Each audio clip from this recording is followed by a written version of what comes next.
So we're so sorry for the delay. Our last service, we did have some technical difficulties getting onto Zoom because of the internet, but we're trying to get that fixed so that our families who, especially our observing Hatsubon this year, can join us. But I think we might be up and ready. So I apologize for the delay, but really appreciate your patience and your kindness as we were trying to work out all of the kinks since before 9 o'clock. So as we know, internet can be a wonderful thing, but also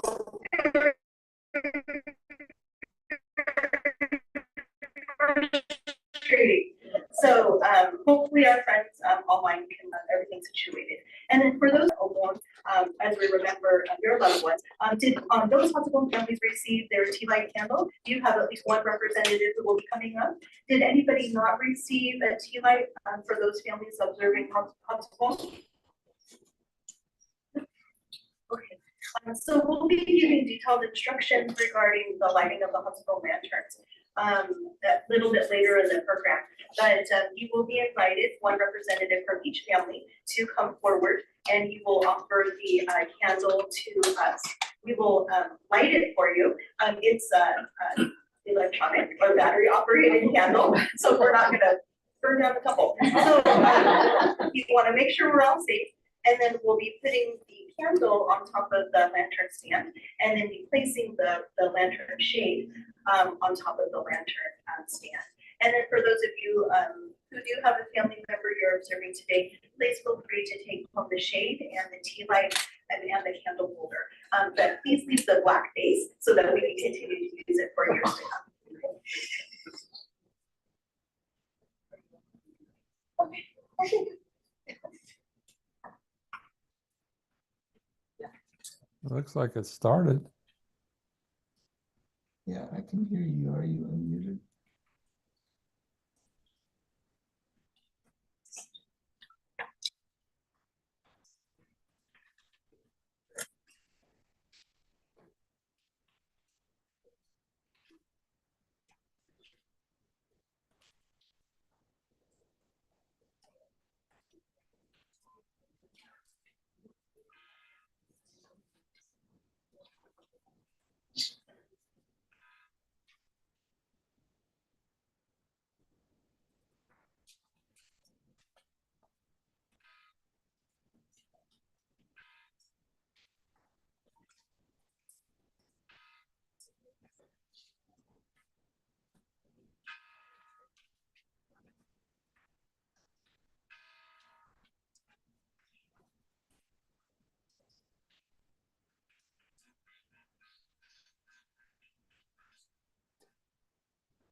How true, right?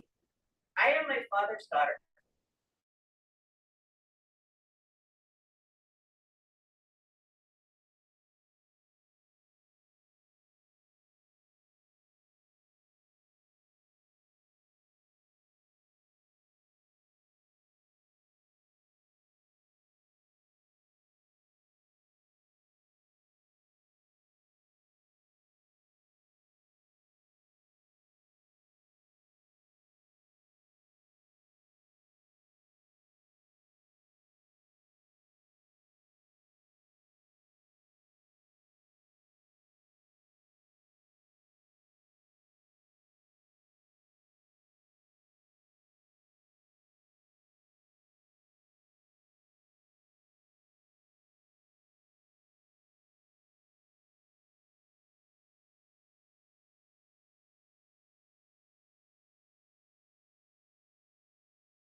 The Buddhist Church of Stockton and the Cortez Hawakai Sangha have gathered today in observance of this year's Obon and Hatsubon service.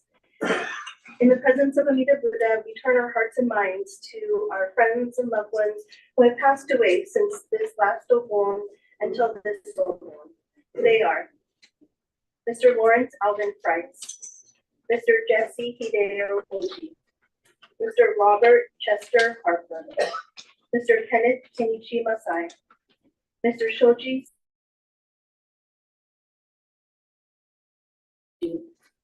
Ms. I. Arlene Kasa, Mrs. Miki Ichiko Murakami, Mrs. Sonoe Muraoka, Mr. Roy Masaru Tashima, Mrs. Chieko Ingham, Mrs. Alice Natsuko Hirata, Mr. Amos Kazuma Yada, Reverend Charles Kenko Asagawa, Mr. James Tetsu Umeda, Mrs. Edna Sakake, Mr. Henry Yutaka Murakami, and Mr. Gerald Noru Tanaka. Please join me in Gassho. Namu Amida Butsu. Namu Amida Butsu. Namu Amida Butsu. Namada.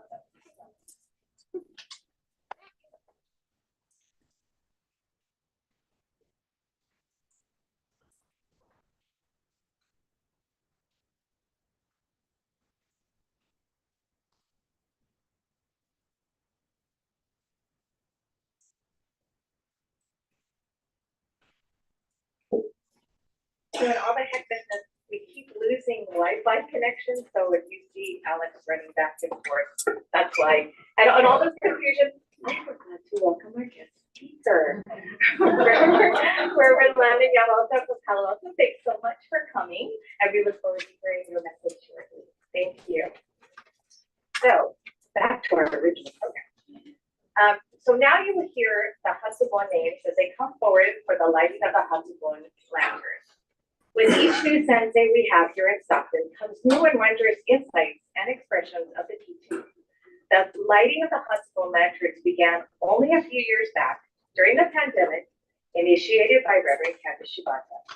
She was introduced to this by Reverend Dr. David Matsumoto while serving at the Berkeley Buddhist Temple. Reverend Shibata continued this tradition as she made her way back home to Stockton as a way to honor and remember our friends in the Dharma who have passed away since our last Obon service in 2023. This allows us to turn our hearts and minds to the surviving Hatsubon family members as we continue to extend our heartfelt condolences and gratitude to them. Each lantern has the name of a Dharma friend, the date of passing, and their Honyo or Buddhist name. If they do not have a Buddhist name, the lantern has the 6 conscious characters for the name of Amida Buddha, Namo Amida Buddha. As each Hatsubon name is called, the family representatives are invited to come forward to the altar. Please present your candle to Reverend Shibata, who will turn on the tea light for you and place it in the lantern stand. We welcome you to offer incense before returning to your seat.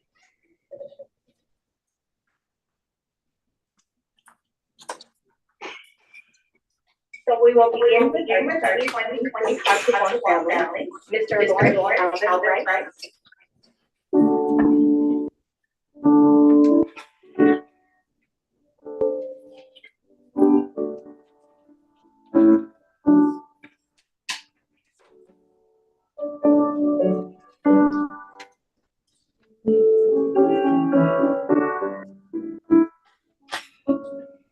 Mr. Jester Dale.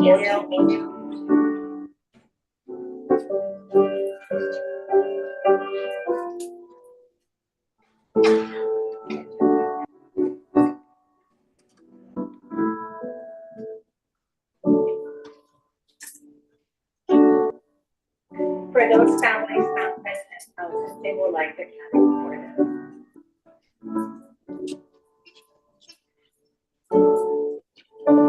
Mr. Robert Chester Harper.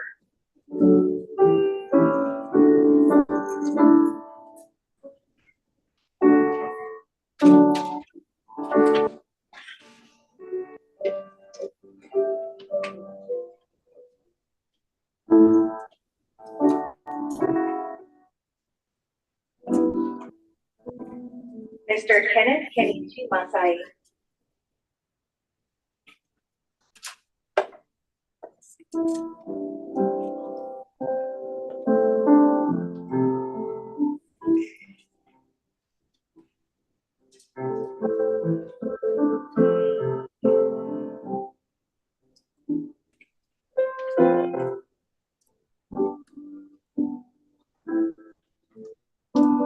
Mr. Shoji Sidney Yamada.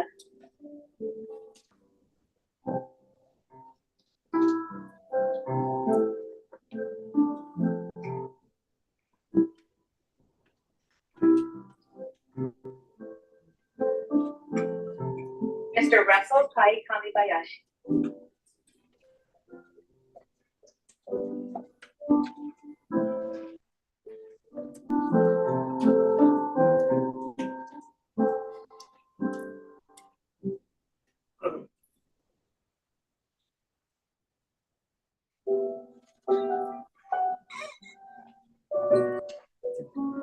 Ms. I. Arlene Casa.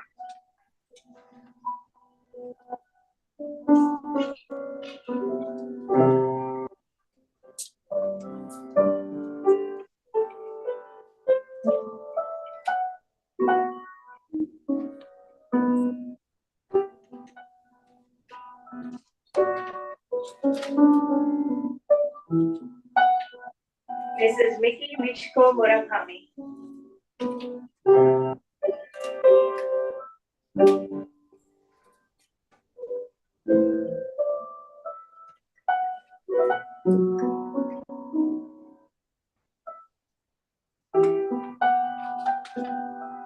Mrs. Sonoe Muraoka.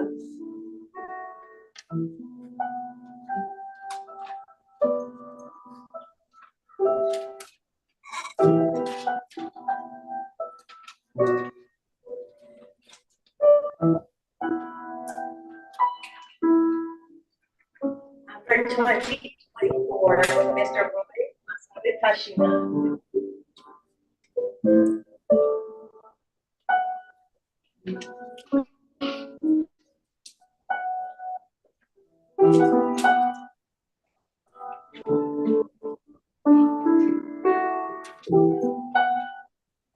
Mrs. Chierko Ingham.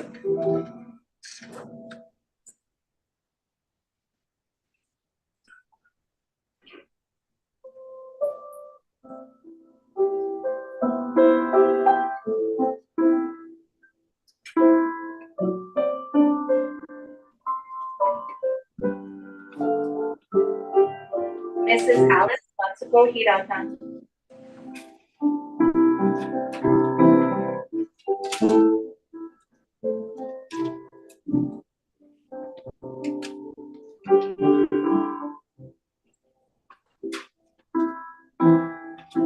Mr. Amos Azuma Yada.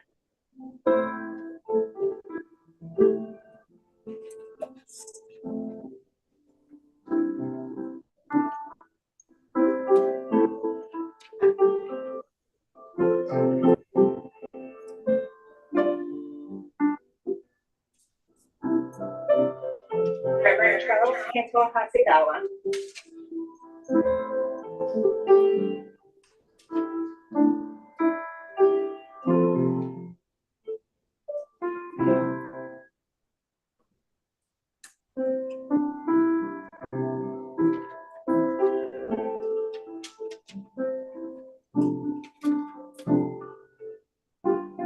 Mr. James Tetsu Umeda.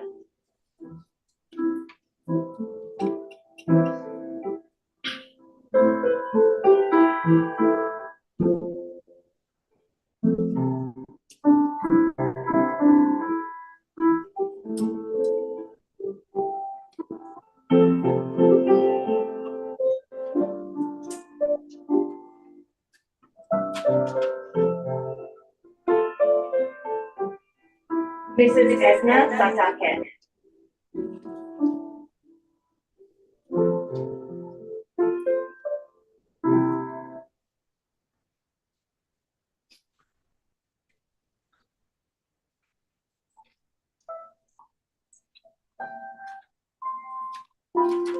Mr. Henry Yutaka Murakami.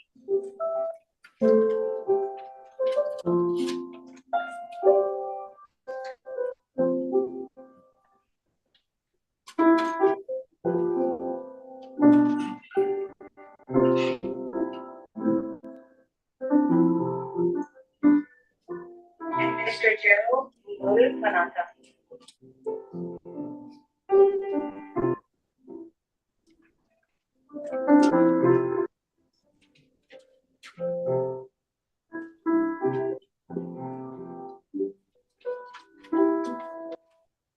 Thank you for sharing your love with all of us. It was absolutely wonderful to see the generations participating today.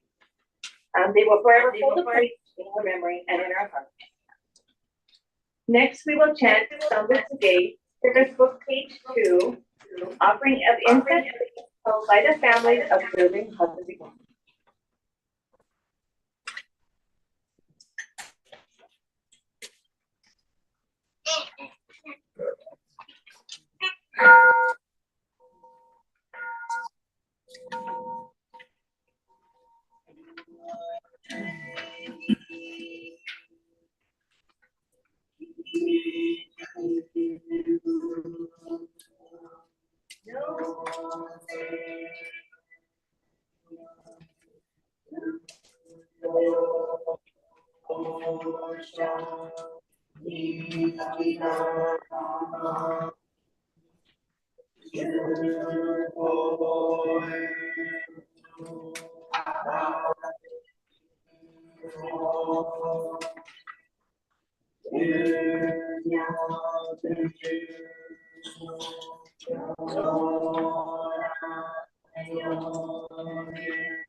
That's the best one.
Now we will have a shoko or incense offering by our representative. For the Dharma School students, Marin Wimura.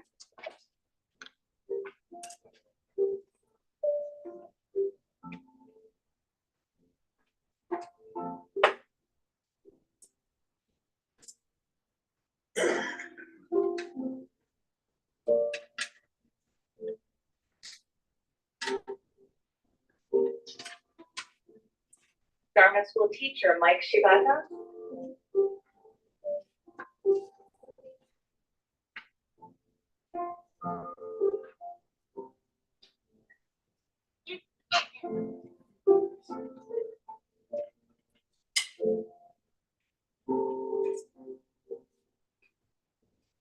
Sangha Club, Carter Uemura.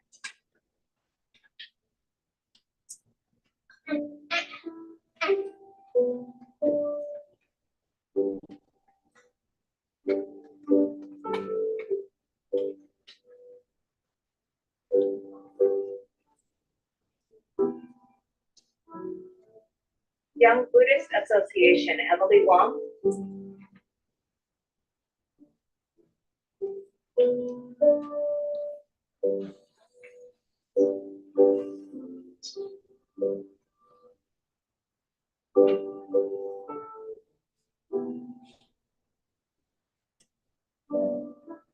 Youth Athletic Organization, Derek Uemura.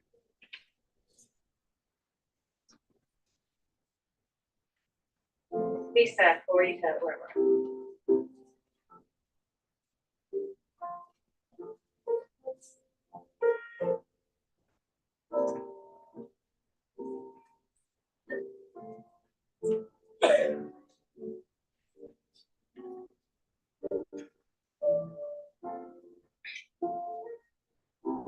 Adult Buddhist Association, Dolores Matsumura.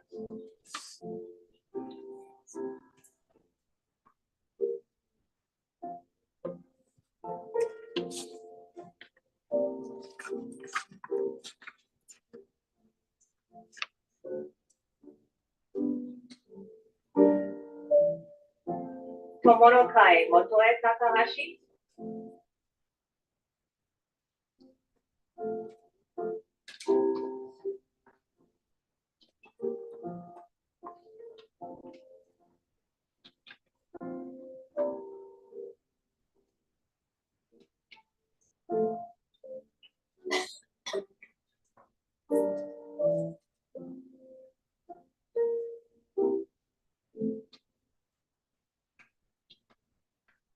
Stockton Bukira Taiko Chris Kubo.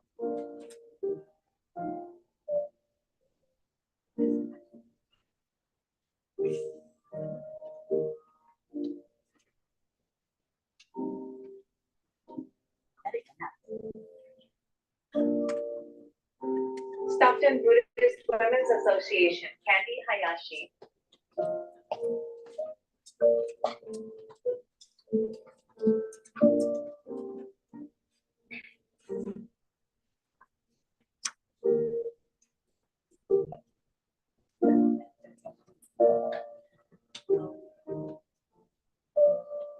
Cortez Hawakai, Dan Kubo.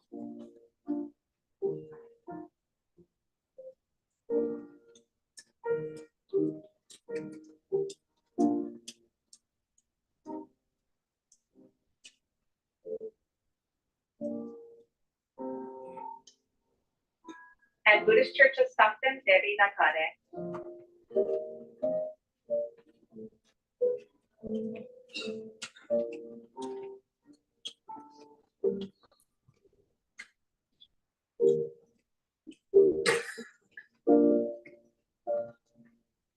Thank you to all our representatives.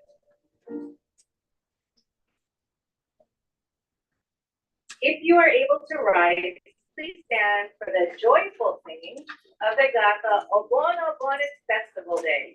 Service book page 193, also included in the program. This will be followed by 3 treasures, which is something that's located on page 2 of the service book.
Three treasures.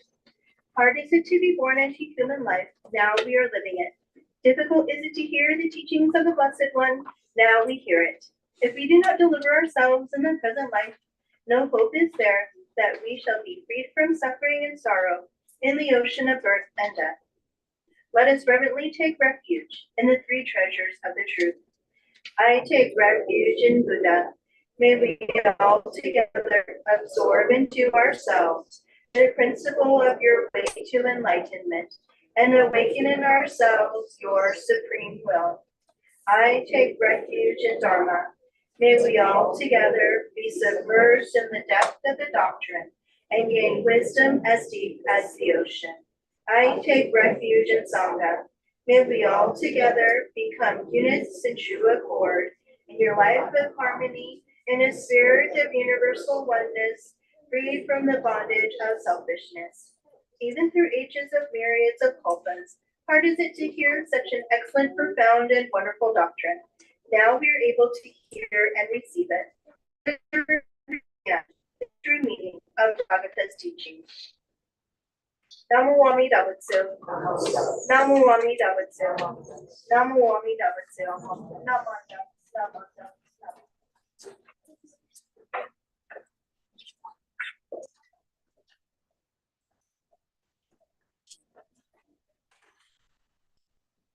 It is my pleasure to introduce our guest speaker, Reverend Landry Yamaoka.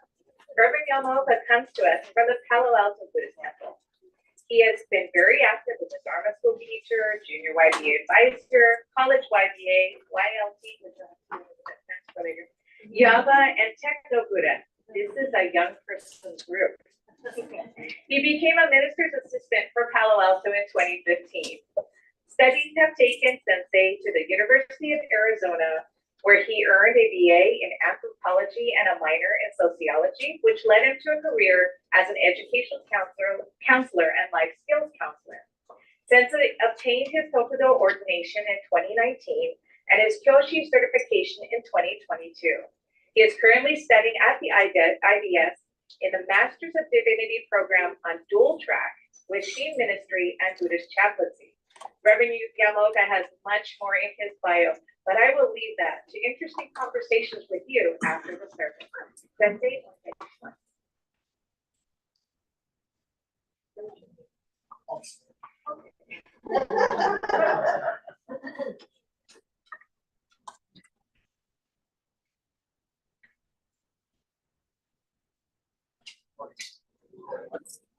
I'm going to take a sip of water really quick. I just fought off the second round of antibiotics, so my throat's just a little dry.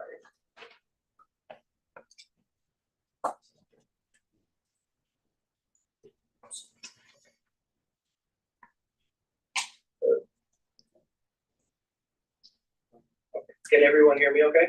Yes. Okay. Would you please join me in Gassho?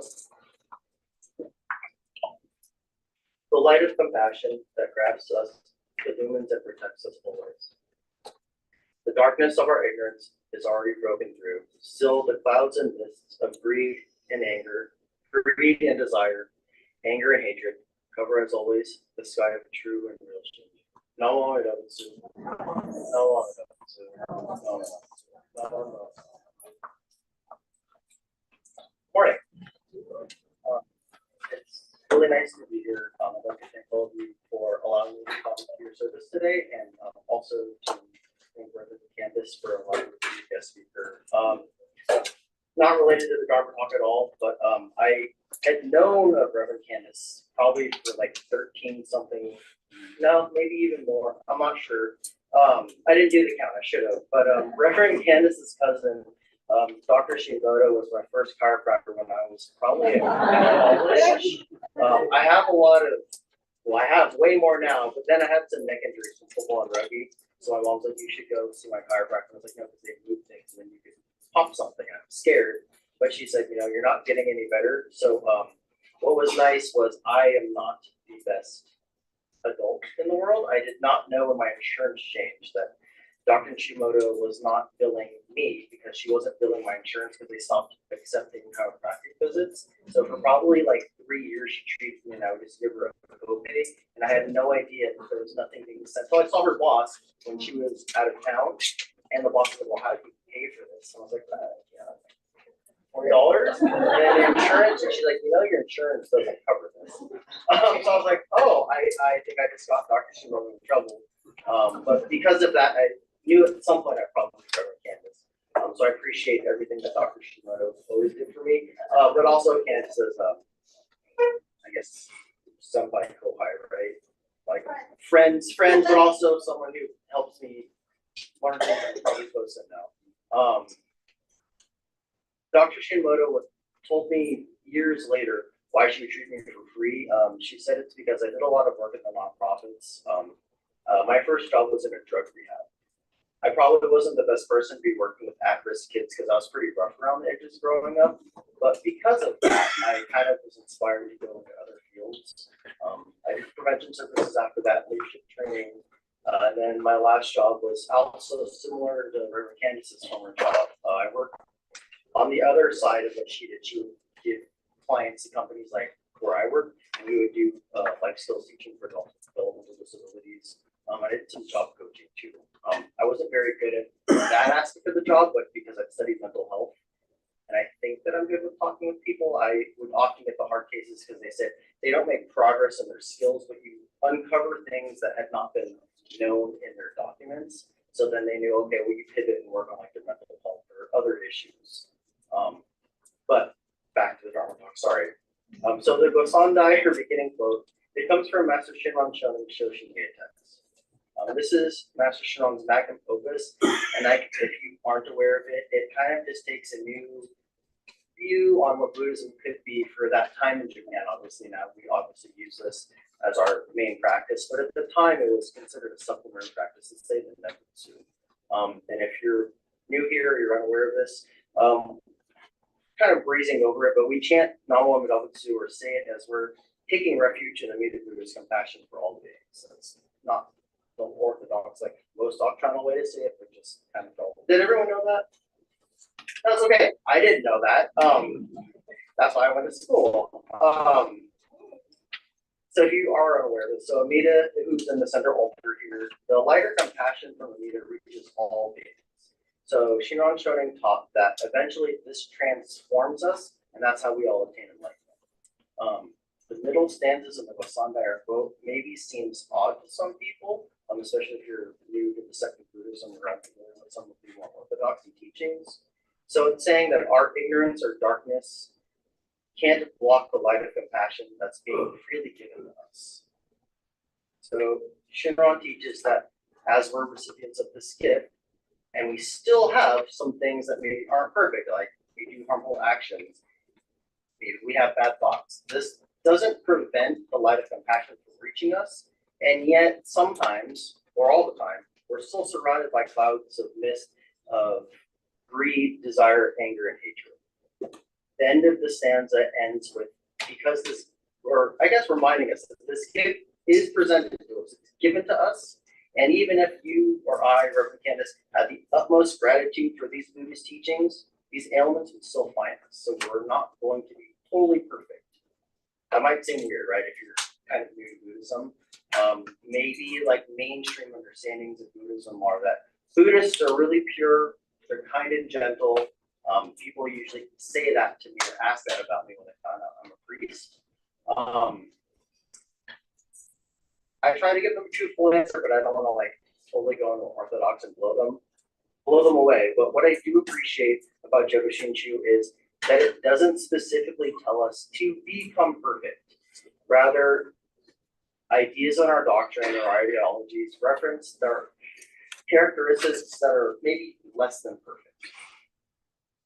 When I started kind of recognizing these issues with myself, literally when I was working with at-risk teens in this drug rehab, most of them were gang members, and they were all coming out of juvenile hall.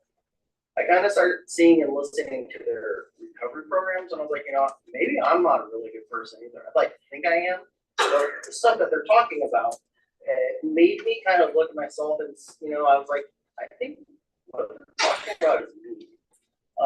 And that's when I started going back to church. And that, of course, helped my appreciation of the teachings grow. I'd been probably reinterested in Buddhism for like 3 years. Jodo Shinshu was actually one of my college courses. and I didn't know anything that the teacher was talking about, so my old minister gave me some books to read, specifically one on the evil person, and it spoke to me. He said, I think this will interest you. If you like it, read it again, and then, move down the list. I'd never planned to come back to church, but working with kids, I thought, I'm not really a good person. I can see myself in them and what I'm teaching them. That's really me. So maybe I should go back to the learn from better people than I on how to be, a good Buddhist. So I recently returned from Japan a month ago, and it was kind of a post-graduation trip from IBS and a very delayed honeymoon. My wife's here somewhere. Oh, she's over there. She's sitting kind of in the back. It was a nice trip. It was a little hot in the summer. I got to see some of my relatives, friends that I'd met through the ministry, and also some family that is also within our generation world. They work at Nishi. And I got to see some new places I'd never been to. The trip was hard. The previous months leading to this, probably 3 months, were dedicated to just thesis writing. And more or less by the end, I was maybe getting 2 hours of sleep a day. I would sleep 2 hours, wake up, try to work for 12 hours because I'm not the best academic person, take a nap, and then kind of repeat that. Also, maybe this is weird. I've never been on a honeymoon before. This is my first one. Hopefully the only one I'll ever go on. But my wife's family came with us for 2/3 of the trip. I thought it was weird, but I've never been on a honeymoon, so what would I know? But it was a little stressful dealing with my in-laws, my wife, her 2 siblings, their partners, and a 2-year-old. I was not a baby, but a young child. Also, I've spent a lot of time in Japan because of all of this with BCA and the ministry. Their combined time together was maybe 1/3 of what I've spent in Japan. So they didn't really know how to navigate cultural things that you might need to know in Japan if you're going to be there for a long period of time. They also like to wake up, on the go all day, sightseeing, traveling, shopping, and then we would run back to the train station, find the platform, get on the train, and that was basically the 3 weeks. I didn't sleep on the trip. My wife had an allergy cough, and since I've been in Japan more than her, I thought I should wake her up so she can enjoy Japan since I've been here so many times. I wanted her to go to vacation / our honeymoon. I was pretty tired, so I've seen this in Japan. Has anyone been in Japan before? A decent amount of us. Have you ever seen the salarymen or anyone like this on the train where they're holding on the rail or asleep? I always wondered, how do they do that without falling? That happened for the first time. I didn't fall, it was all okay. And I'm kind of messing around with a little bit, but I do love Japan, but specifically this trip, there was some major differences that I've never experienced before. If you've been recently, the yen is weak, right? Our money is worth more than theirs, so there's a lot of tourists there, and noticeable changes are happening. Several times, big times, more smaller ones, I experienced Japanese customer service in a way that I've never experienced before because it wasn't customer service, they were just being rude or impolite. I'm older now, so many of the people working in the industries are younger than me. And because I don't speak Japanese and most foreigners don't speak Japanese and or don't know or care social etiquettes that are supposed to happen when you go into their country, I believe social interactions are changing. And of course, this does happen when the younger generation takes over things. One instance, I was at the Kyoto Art Museum and someone grabbed me by the arm and it swung me around and it startled me. I live in Oakland. I've been in East Bay for I don't know, since 2015. So my instinct, I'm not proud of it to say, was to go on the offensive. I thought someone was attacking me. So I turned to do something and there's a petite Japanese staff member. And so I was kind of shocked. I was tired in general because of the trip and thesis writing, but the day was emotionally hard because the exhibit was Takashi Murakami. Does anyone know who that Japanese artist is? So one of our close Tumble friends, it was his favorite artist. So he had passed away in October, and he had a tattoo of one of the artist's smiling sunflower pictures. I don't remember, but on one of his shoulders. And this exhibit had come to San Francisco, but I couldn't rationalize going to the exhibit when I was kind of failing at writing a thesis. but we got to go in Kyoto. So they had the option of paying, and my family said no, but I did it for multiple reasons. I paid for the little recording thing to get put in our ear, so then it tells you in English what's happening. A, because I don't speak Japanese and no one else really does, and B, I didn't want to have to interact with anyone. I wanted to just kind of be by myself for the first time for a little bit and just kind of do my thing. Obviously, I had the plan of reflecting on my friend Kishi. Maybe you've met him, or I met him at the teachers' conferences we would attend for the Northwest District if you have family up there. It was sad. It was hard to be in the museum, but it made me reflect on when and why I came back to the temples. There was a core group of us. Some of them are also in the bigger realms of DC. Maybe you know Matt Thomas, the Reverend Matt Hamasaki. He was one of our friends. And our other friend from San Mateo, who was super active with Kishi, was our friend David Chin, and he's now their president. So it was a little sad walking around the exhibits. They had a lot about like heaven and hell, but it was also heartwarming, reflecting on the causes and conditions that all of us shared as friends, and now we're kind of in some leadership positions, I guess, to varying degrees. And so I took my time. I wanted to see all this stuff, and then I get text saying, "Where are you?"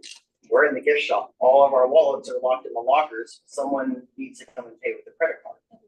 That person was me. So I walked to where I thought I should go in. It was an exit. They were yelling to stop in English, but I heard it. I just figured, oh, it's another bad tourist. They're yelling at someone else, but they were yelling at me. So I felt something. I felt something pull my arm. So I turned to and it's just a little lady, maybe 100 pounds. And I wasn't angry at that point. I was kind of surprised, like, how did this little ninja pull someone at least about 100 pounds heavier than her around like that? But if you've never been in Japan, to be physically touched, it's weird. It doesn't happen. Maybe in America, but definitely not there. So I wasn't mad when I looked at this person. I was kind of like, what's going on? But I was moved for basically not following the rules. So what's going on here? Another instance, we went to Yokohama's Chinatown, and the food vendor yelled at me because I paid for my food, and I knew this. You're supposed to step to the side, like shoko. You get out of the person's way behind you. There was no one behind me, but they were yelling because I didn't move to the side.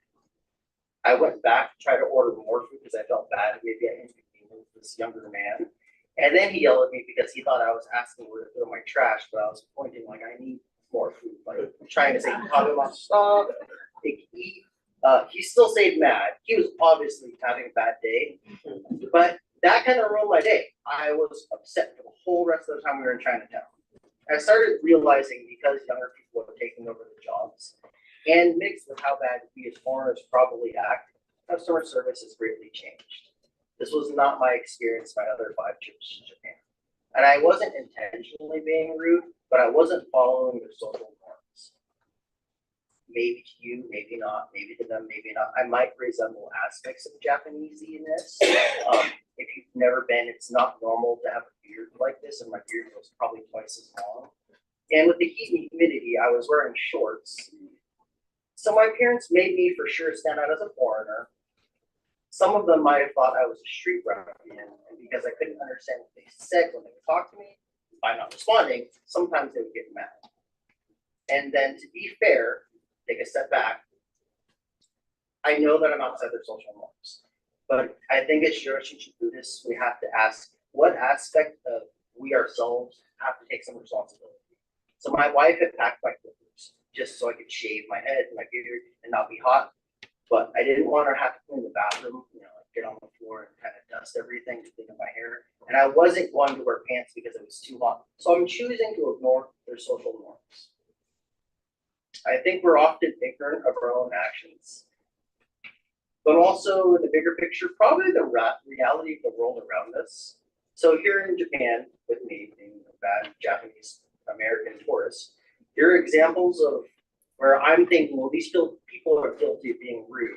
I'm judging them, expecting them to act how I think Japanese people are supposed to act. But the same thing's kind of happening to me. They're looking at me as an American tourist, or maybe they think I'm Japanese, and I'm not acting the way they think I'm supposed to act. People want things to be done their way, right? We all want that, right? It's hard to break that habit. We can, however, I believe, learn to navigate differences in people and societies, but we need to have lived experiences teaching us how to better navigate our future interactions. So based on my previous 6 months spent in Japan, I was struggling a little bit because I think things should stay the same, right? Negative feelings arise. It's not the remember I remember. I shouldn't have to take any personal responsibility here because I'm the guest. I'm on vacation. And so on the train, if you've never been, you shouldn't talk on the train. You should just kind of sit there and be quiet, or stand and be quiet. I kind of remind myself some of this is really my fault because I'm not fitting in there. The one day I wore slacks and a button up, my cousin happened to go out maybe if you've gone Nishihonganji, she's giving you a tour in English. She gave my wife and her parents a tour of Nishihonganji, and that day I never got looked at disapproval, even with a beard like double one size. People actually kind of just seem not to notice me.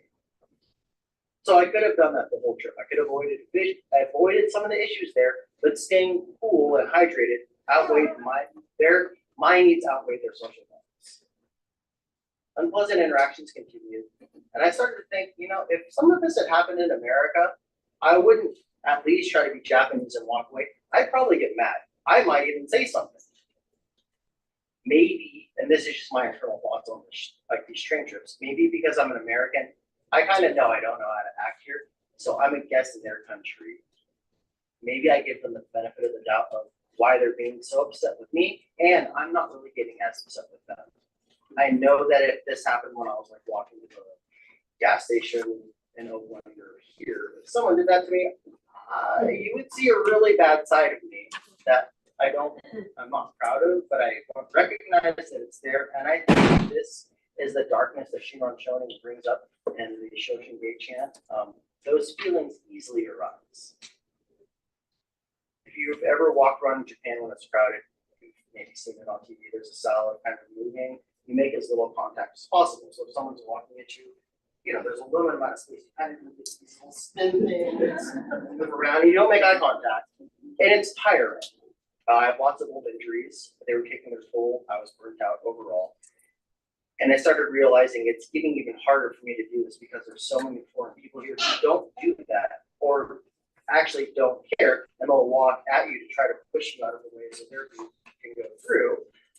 I stopped doing that for foreign tourists. I would start to try to get out of the way. If I saw someone kind of looking at me like they were going to come at me, I would stop. I'd give them a chance, and if they kept coming at me, I would just walk straight at them because I knew if I get out of the way, they're going to try to push my family out of the way, who probably aren't paying attention to the ground or the surroundings because they're busy because they've never been to Japan or haven't been a lot. They're looking at all the sights.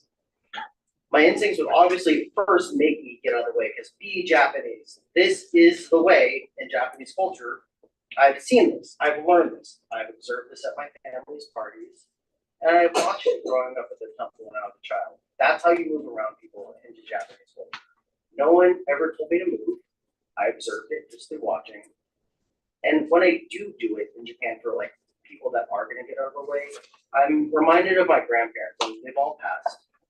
It's been a while, but it makes me feel connected to them, and that feels nice because they were obviously more Japanese than me. But I'm reminded of their love and kindness through my memories of them helping teach me how to move in a cultural context. Of course, being pushed out of the way, not proud of it, but I lost my patience, and I didn't really have the energy or the physical abilities and everything to do the walking dance anymore. I was struggling just walking back and forth to the train stations. So if they moved towards me, and I could tell they were trying to push me out of the way, I'd walk at them because you're getting out of my way. Because just get out of my way, and because I don't want you to push my family out of the way, knowing that they're not paying attention. My needs again became the priority. These other tourists, their needs, caring about them, a very low priority. So that pulls me away from my grandparents' values. That's not what they taught me to do. But it brought me to think of, I guess, my relationship with people who played football and rugby was in high school. That's how they saw life. They believe that someone walks at you to try to move you out of the way, and you move out of the way, your feet is weak. And then by association, the people around you, they're also weak too. My friends did not allow that. So out of fear, because I had to be around these guys all the time in sports and in class, I quickly learned to do something that I was not taught to do growing up, and I was actually afraid, but I didn't want to show them. I took my second trip to Sapporo with my family, and there was a large presence of young Japanese men who dressed like me in high school and college, very baggy clothes, kind of walked kind of like they're tough guys, maybe a chip on their shoulder. I started realizing that these people were aggressively moving towards my family. My wife was actually thrown out of the way. I wasn't there. I think I was in the bathroom, and that upset me. I try not to make eye contact. Well, in general, I don't like making eye contact with people. Really don't do it in Japan. But several times I remember they actually walked up to us and just stood in front of us to block our path. I don't like to be confrontational anymore. 20 years ago, I would have been a very angry, different person, and other things would have happened. But as these young men are standing in front of me, I can feel that anger arise. Ideas not from my Japanese culture, but from my rougher group of friends, I guess, from back in the day. Their mindset kind of came to mind. So I'm in Japan, literally staring at younger versions of myself, and I can't act Japanese. Something else appeared. So what Shiron Shonin writes in Shoshinji, that's what comes out here. Out of all the places, right, that I could be in the country where my cultural values, most of the cultural values come from, our religion, my religion, Shoshinji, comes from. This darkness was arising, very much so. The clouds of anger, hatred arose, and ideas for my rebellious youth appeared. Maybe to get the benefit of the doubt, maybe these guys just don't like tourists. We're disrupting the social society there. I get that. And projecting on them. I believe that purposely dressing against their own societal rules, maybe they even thought I was Japanese, so by me dressing the way that I dressed, I was like one of those tough guys intruding on their territory. Either way, my angry face, like I live in Oakland, you really don't want to mess with me face, kind of came out. And a couple of times I was in a good mood. A couple times they didn't budge. So we're standing there looking, it's like me to 2, 3, 5, sometimes guys. We're staring at each other now. So I have to step up, get in their eyes, and look at them. And then I kind of get around their face and just look at them like, are you really not going to move for us right now? I didn't say anything. That was always enough. I don't like to have that side of myself come out. I know it's there. That's why I'm in church. That's why I need to study Buddhism. But the need to protect my family, it was there. But the truth is, something inside of me that I've tried to get rid of, but I can't, I don't think it's possible, arose. I think that's what Shiron Shonin was talking about in the quote that I gave. I think I need Buddhism to provide me with seeds of self-reflection. And even though it's been years since I've gotten that angry, where I couldn't control how I was looking and acting, I could maybe internally be that angry, but to show it, I can't remember the last time that's happened. It was a good reminder, hey, when you get home, maybe you got to keep reading. I've been doing a lot of reading for school, but it was loved because I loved studying Joshinshu. It was also really hard work, but it reminded me, maybe if you go home now, school is done. It's time to pick up the books and just read for your own personal gratification. I like Joshinshu. We're not told that we have to change. Something's supposed to urge us to hopefully look for people who display compassion, so that maybe if we were not taught how to do compassion, or we just didn't learn well, maybe like me, for whatever reason these anger things arise, I think that Buddhism, but specifically Jodo Shinshu, is something that we can learn. That darkness that I was talking about, I learned that. I chose to have the certain friends that I did in high school. And even then, Jodo Shinshu teaches that I'm still grasped by compassion. But in that moment, I don't feel it. I just feel pain. I can focus on those dark clouds of ignorance and greed and anger really easily, anger and hatred in that moment. It was easy. I almost kind of like it. Buddhism does help us. So it helps me at least to not stay stuck in those feelings. If it happens, it happens. We can't control that. But if you live in it and you just don't let it go, I think that hurts you and the people around you. Thankfully for my family, and also being accepted back at the church and growing up in the temple, I viewed other people acting compassionately around me, so there is something to fall back on. My relatives knew, everyone in my church knew, I was pretty rough around the edges in my teens.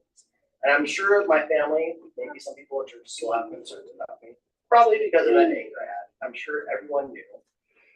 That's also what brought me back to our religion.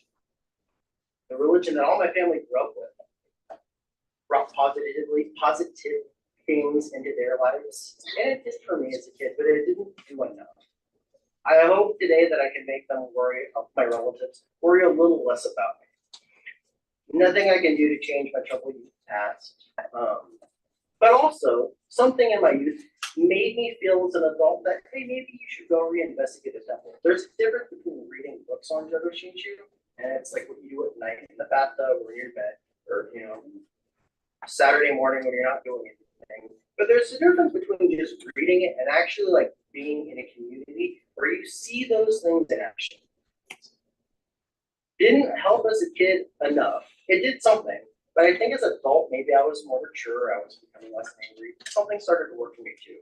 I did have to let it unfold for me. I knew how much my grandparents' generation appreciated the temple. And maybe as an adult, I felt there is a more of an important reason for you to stick around and sit here and just observe and take in what's happening. The temple has to have something to offer, otherwise your grandparents would have talked about it so much. It's Obon season. I think everyone here probably understands why we celebrate Obon, right? More or less. Yeah, maybe not the orthodoxy, but we know this is about families, it's about loved ones. These are people that have surrounded us and we've since lost them. But they're still part of our lives. Maybe not physically, but the idea, the interactions that we have with them, that's what like binds us to them, that ties us to them. So they taught us, hopefully, things of compassion by your friends, your family, your relatives. Some of them are still here, some of them are in the pure. I think we've also learned from our relatives or people around us in our past negative traits also. That's part of life. Can't be perfect. It's not going to be. I think by comparing the two, the positive attributes we've learned and witnessed, mixed with the bad things maybe we picked up too, perhaps through Buddhism, we can be reminded of how powerful our interactions were with the people that embody compassion or try to teach us to do like whatever the right thing is. I believe the hope for all of us is that we too can grow to learn how to keep that even closer to our hearts instead of focusing or holding on to the negative feelings that they're going to happen in life. They're going to arise. You can't do anything about that. Maybe you can. I know I can't. Through Buddhism, I hope that we can fully learn how to address these negative aspects of ourselves, as I believe Buddhism can lead us to understand why it is that we do these negative things, and at the same time, provide a way to find some balance with positive attributes that we've been shown. Through this, we can better learn about our true natures. But in the season to reflect on loved ones, I think that also then can tether us closer to the memories and life lessons that they've given us, granted us. And I believe that is a great way for us to help us understand why we need to say the Namitsu or why we do say the Namitsu and tie us back to our ancestors. Thank you for letting me speak here today. I will be around if you have questions. If you wouldn't mind putting your hands together and joining me in Osho. Sorry. The light of compassion that grasps and illumines and protects us always. The darkness of our ignorance is already broken through. Still, the clouds and mists of greed and desire, anger and hatred cover, as always, the sky of true and real truth. Namo Davatsu. Namo Davatsu. Namo Davatsu. Namo Davatsu. Thank you.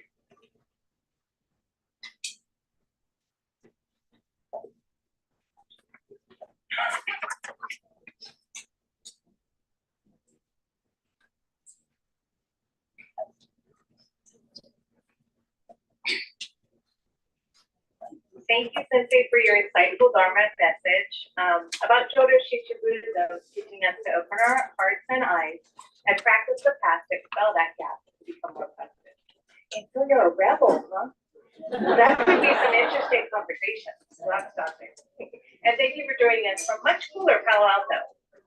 So now if you are able to rise, please stand for the Gatha Obon no Uta. Service book page 191, also included in this program.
Please join me as I read the translation. Riding on the dragonfly, guests are coming from far away Pure Land. It's the yearly visit of our guests. Dragonfly, dragonfly, red dragonfly, lighting the bonfires and paper lanterns, we'll all go out to meet our guests. Please join me in Gassho. Namu Amida Butsu. Namu Amida Butsu. Namu Amida Butsu. Namu. Please be seated.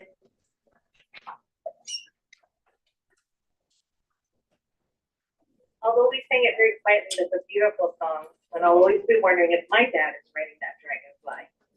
So now I'd like to introduce Mrs. Candy Hayashi for a presentation to our Dharma School teachers on behalf of the temple. Yes.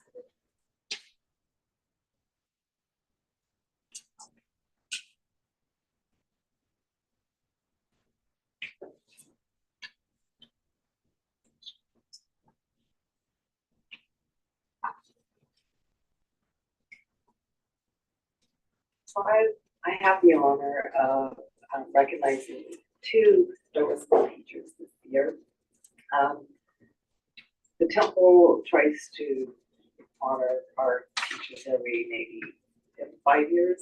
And so this year we have a tenured teacher and a 15.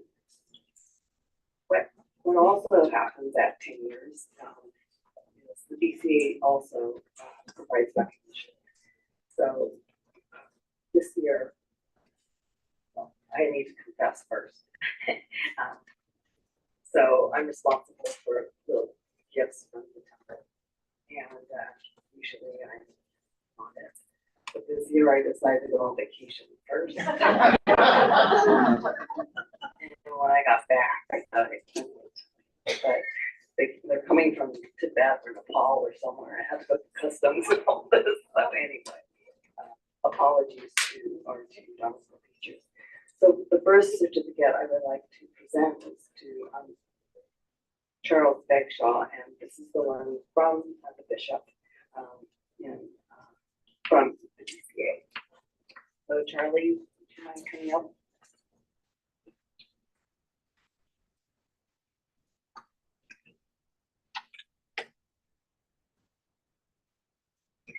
Normally it is presented at the FDSDL meeting, but it did not happen this year, so I have the honor. You have the honor.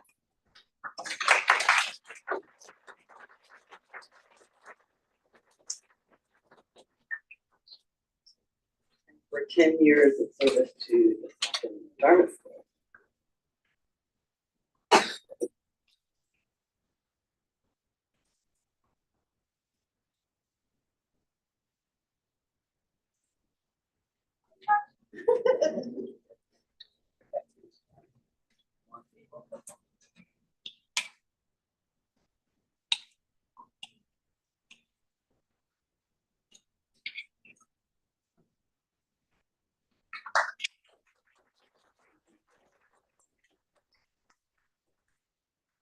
one of the recipients this year is Kathy Fujimori, our pianist, for 15 years of dedicated service.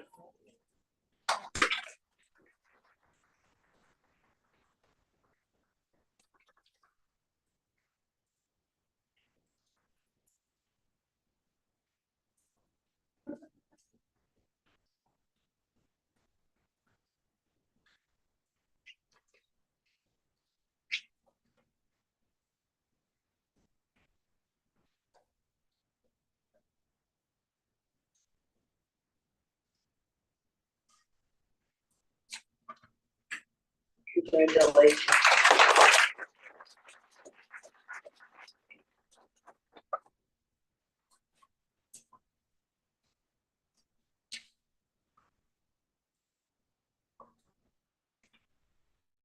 Thank you, Candy, and congratulations and thank you to both Kathy Fujimori and Charles Bagshaw for your years of dedicated service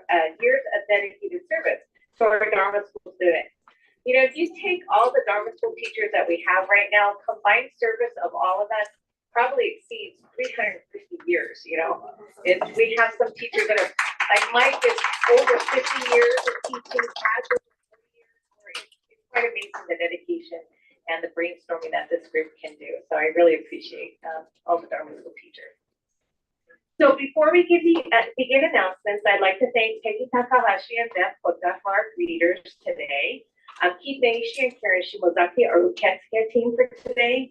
Charles Bagshaw and Alex Sakata, who've been struggling with Zoom today. And then Kathy Fujimori. You know, I never knew that piano in the corner could sound so beautiful. That was absolutely fantastic. So thank you.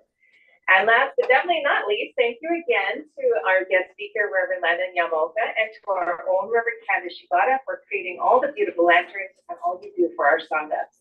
So on to announcements, and we have a lot, so get comfortable.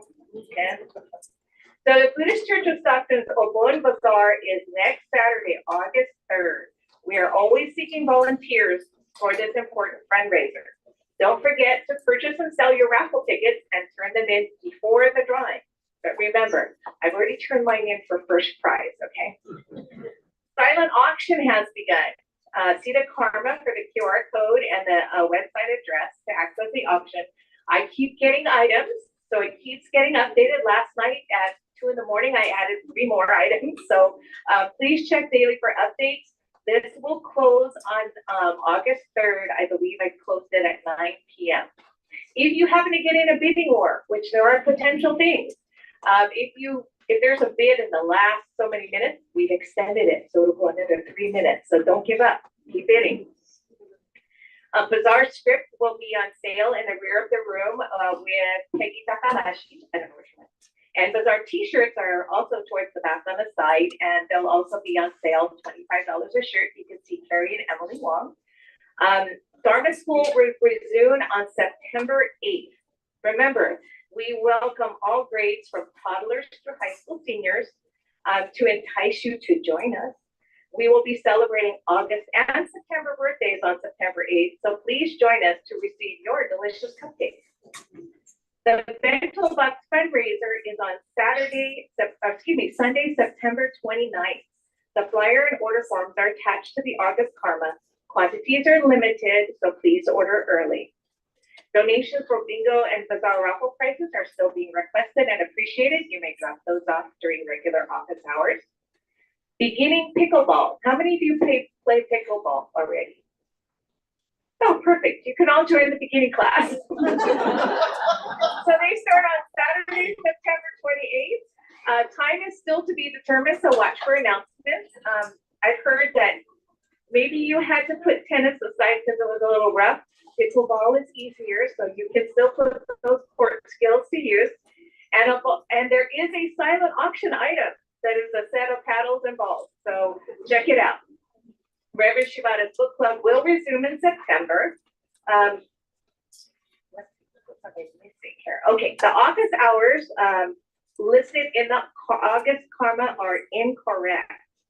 Please note our current office hours are Wednesdays and Thursdays from 9 to 1 and Fridays from 9 to 3. So there's Wednesday and Thursday 9 to 1, Friday 9 to 3.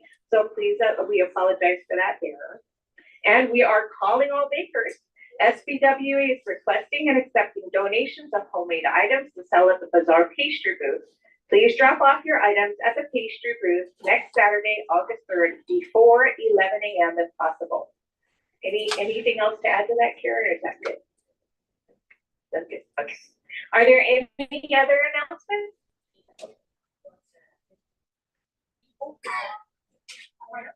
Okay, so we have beautiful vegetables as an offering on the altar brought by Mr. Bob Cano, so thank you very much.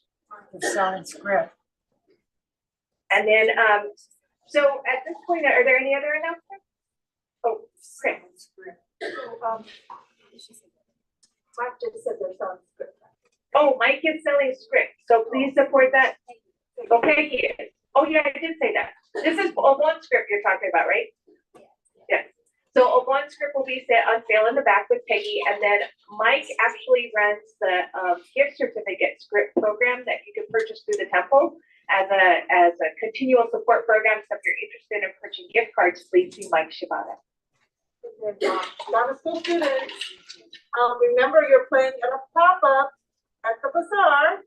And so we're going to have taekwondo practice right after service is finished in the gym, just for a few minutes so we can review our song. And we'll be playing at 4:30 at the bazaar. Okay, mark your iPhones and everything. 4:30 next Saturday is your performance time. And what Chris is referring to is the Dharma School students learned John Campbell, the taiko version of John Campbell, recorded it for Reverend Dr. David Matsumoto's retirement, which received rave reviews, and they're going to repeat this performance during the bazaar. So come check it out. Oh, and then, Cynthia, you have an announcement?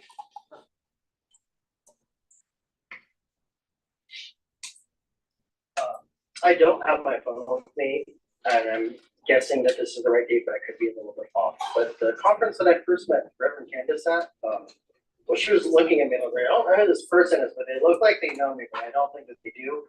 And then we realized, oh, you know, Dr. Shimoto. But the Techno Buddha conference had been put on hiatus because of COVID. So they're going to bring it back. It's Saturday, I want to say October 19th or 20th. Don't quote me exactly on the date, but it would be, if you know anyone that's 21 to, well, I'm being allowed to go to this even though I've aged out, 21 to like 40 something.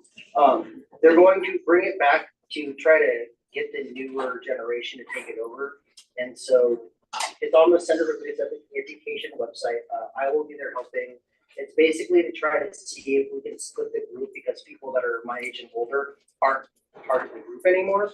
But we're going to try to see if we can maybe split it into two bigger age groups instead of having it be 21 to 39. It's only going to be one day at the Generation Center. It's going to be pretty lax. It won't be too academic. It's mostly just to hang out, meet people your age and people that might be interested in learning a little bit about Generation. The only thing is you have to, whatever the day it is on, you have to be 21 or older to come that day because like adult soda things might be certain. But it's really fun and I'd be happy to answer questions. So thank you. If you know anyone that age and they want to go to the Generation Center, it is so fun.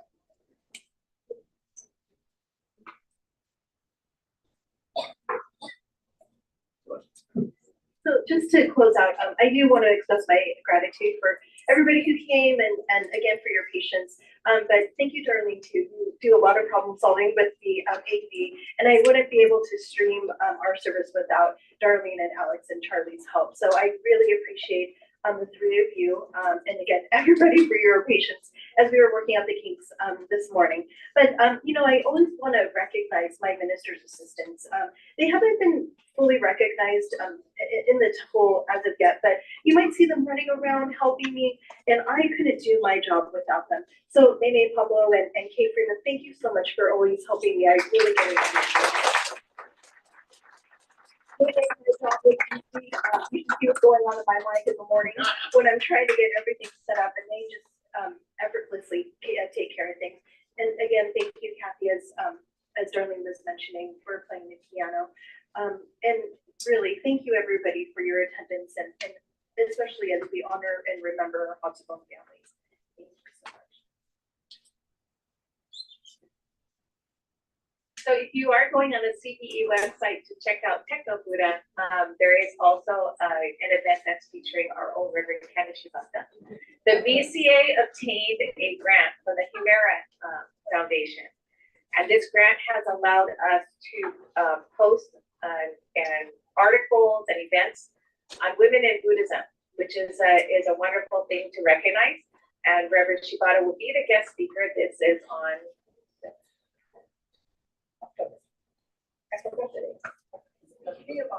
beginning of October, okay? but if you look at your Karma, we attached the flyer for that on the Karma, and then if you go to the VCA website, then you will also find it under CPE when you start looking for the Techno Hoyo or Techno Buddha, and then that's there as well.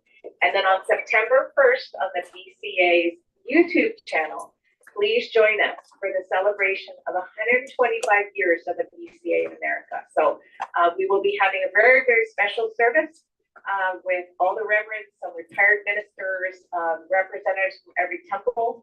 This will be immediately followed by a telethon, of which you will be able to see, virtually see, various temples and their perspective on how they see themselves.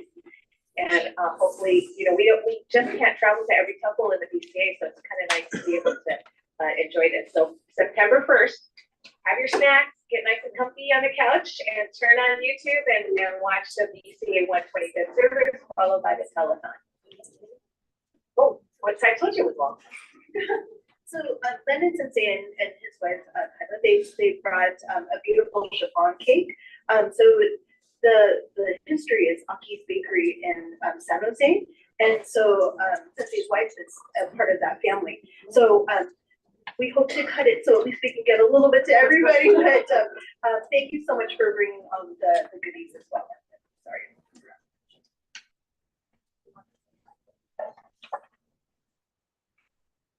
Good morning.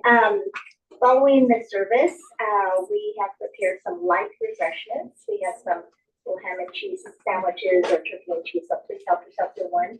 And there's lots of other snacks, so please help yourself. And there are tables and chairs right outside on the courtyard patio there, so you're welcome to take it out there and enjoy. Thank you. Aki's Bakery, that's like a trip back. I'm from San Jose. Oh, so that was a place to go when you needed a celebration cake, a wedding cake. Aki's Bakery was the place. So thank you all for attending today's service, both in person and on Zoom, and we apologize for the roughness of our transmission. Please offer incense if you have not already had the opportunity. Safe drive home, and hope to see you all next Saturday for our Obon Bazaar and Evening Odori. So thank you.